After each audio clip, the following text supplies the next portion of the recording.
அண்டம் முழுதும் ஒன்றினுள் அடக்கம். அதுவே ஆனை முகமெனும் ஓங்கார விளக்கம். சுழலும் கோள்கள் அவன் சொல் கேட்கும். அவனை தொழுதால் போதும் நல்லதே நடக்கும். ஆனை முகனை தொழுதால் நவக்கிரகங்களும் மகிழும். நல்லதே நடக்கும், நல்லதே நடக்கும்.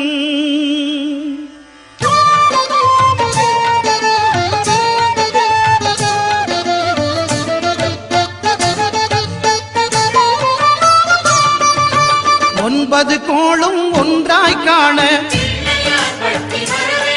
அங்கு கற்பகம் என்னும் கடவுளின் மெய்யில். ஒன்பது கோளும் ஒன்றாய் காண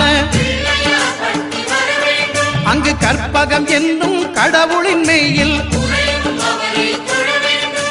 சூரியன் முதலாய் 9 கிரகமும் பலவித குணங்களை கொண்டிருக்கும். எங்கள் கற்பக தருவில் அவை வரும்போது ஒன்றாய் சேர்ந்து பலனளிக்கும்.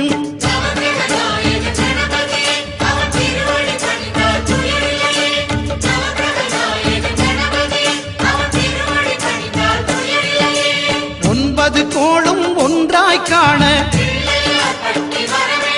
அங்கு கற்பகம் என்னும் கடவுளின் மெய்யில்.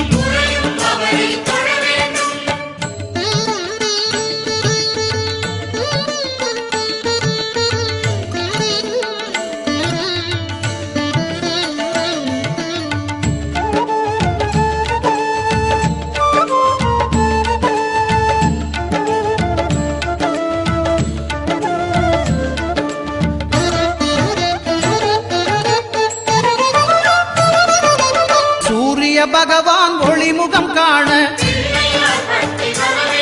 அங்கு கற்பக தருவின் நெற்றியில் மலரும்.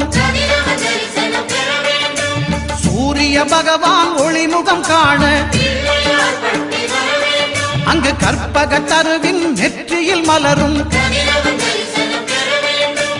இருளை விலக்கி உலகை எழுப்பும் ஞாயிறு அங்கே குடியிருப்பான். அவன் ஆனை முகத்தனின் அடியவர் மனத்தில் ஒளியாய் வந்து கொலுவிருப்பான்.